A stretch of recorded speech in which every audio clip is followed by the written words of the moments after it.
دا زده کوي په دې ټولنه کې عادت بل شی د طالبانو ورونو مشهوره داسې ده وی کله چې ډوډۍ راغله لاول به ډوډۍ خوري بیا به جمع ورکوي طالبانو ورونو د دې حدیث سره یو حدیث معارض راغلی ده اذا وضع العشاء واقیمت الصلاة فابدؤوا بالعشاء څه د نن بخاري کې چې کوم حدیث ده چې کله د ماخوستان ډوډۍ کېښودل سوله جمع م ودرېدله نو اول په چا باندې شروع وکیا په ماخوستان ډوډۍ باندې شروع وکئ اما له دې حدیث سره بل حدیث د ابو داود معارض ده لا تؤخر الصلاة لطعام ولا لغیره مه طعام دپاره ډوډۍ وروستی کوئ او نه د غیر دپاره دا حدیث په ابو داود کې د جابر رضی الله عنه حدیث ده نو اوس دې باب کې د هغه مقصد دا ده د امام بخاري رحمه الله مقصد رشید احمد گنگوهی رحمه الله وی د هغه حدیث او د دغه د ترجمه الباب حدیث د دې دواړو په مابین کې تطبیق کوي نو حاصل یې داسې د طالبانو ورونو که چېرته سړی ډېر وږی و او ډوډۍ او د لمانځه خبره راغله نو چاته به ترجیح ورکوي ډوډۍ ته ځکه که په مانځه ودرېږي حضور دې نه برابریږي نو بیا څوک جوړیږي حضور دې نه برابریږي چې حضور دې برابر نسو نو بیا مونځ مکروه کیږي او که چېرته ډېر وږی نه ولې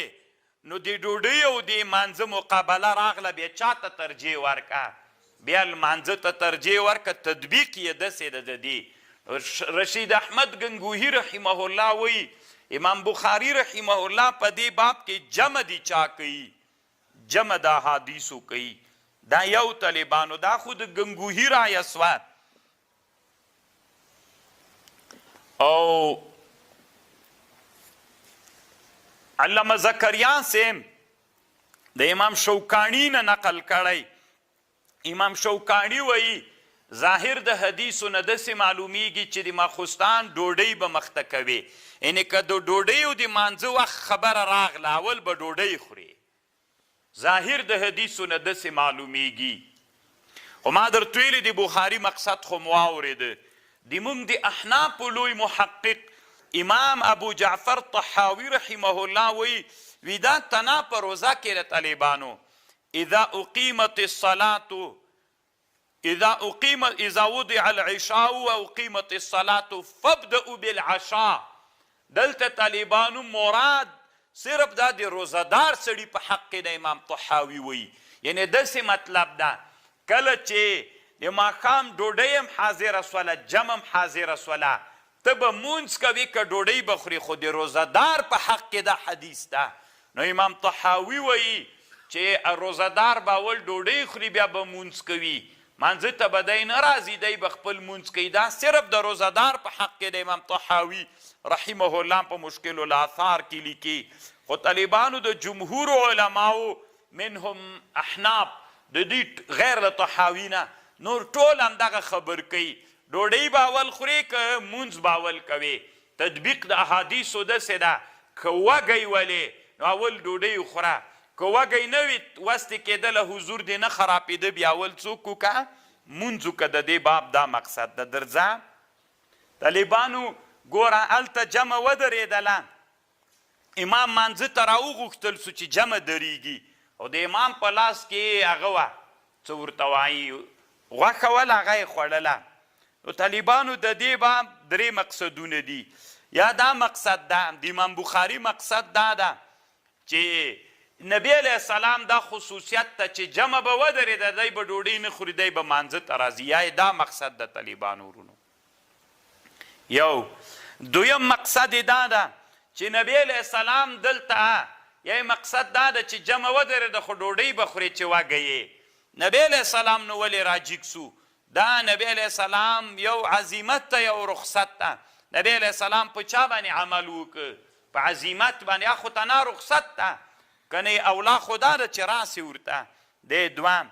یا دلته مقصد دا د طالبانو ورونو امام بخاري تیر باب کې اذا اقیمت چې کله عشام کې ښودل سوله مونځ هم ودرېده فابدؤوا بالعشاء دغه امر چې دا د وجوب دپاره نه ده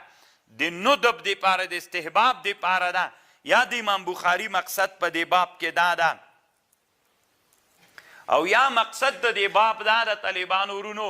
چې کله سخت وږی ولې نو بیا په ډوډۍ شروع وکړه که ډېر وږی نه ولې بیا مانځه ته را دعوت سولې مانځه ته راغی لکه چې رسول صلی الله علیه وسلم راغی طالبانو علامه ابن حجر وایي رحمه الله وی د دې باب مقصد دا ده ګوره چې کله د مانځو د ډوډۍ معارضه راغله چاته به ترجیح ورکوې ډوډۍ ته خو دا طالبانو نور هغه کارونه چې نفس ورته شوق کوي هغه ملحق تر ډوډۍ پورې نه دي ګورئ د دې باب دا مقصد ده چې وږی ولې نو تا ته جایز ده چې اول شروع په چا باندې وکړې په ډوډۍ باندې وکړې د دې باب څه مقصد ده ګوره هر هغه شی چې د سړي زړه ورته څوک کي شوق و میلان کوي نو دا ملحق تر چا پورې نه دي ګورئ تر ډوډۍ پورې ملحق نه دي طالبانو ورونو ګورئ د دې دا مقصد ده ټول هغه کارونه چې د سړي زړه ورته شوق کوي هغه تر چا اوس مثلا د یو سړي شوق دی پورې د کور کې کوټه جوړوي نو شوق یې دا ده چې دا خلاصه چې هلته جمع ودرېدله نو دا طالبانو تر هغې پورې ملحق نه ده یا کور کې باغواني کوي پټای کري اړوي را اړې د جمع وخت راغی تا شوق دا د نور احکام ملحق تر چا پورې نه دي نو د امام بخاري له دې باب نه مقصد دا ده من کان فی حاجة اهلی فاقیمت الصلاة فخرج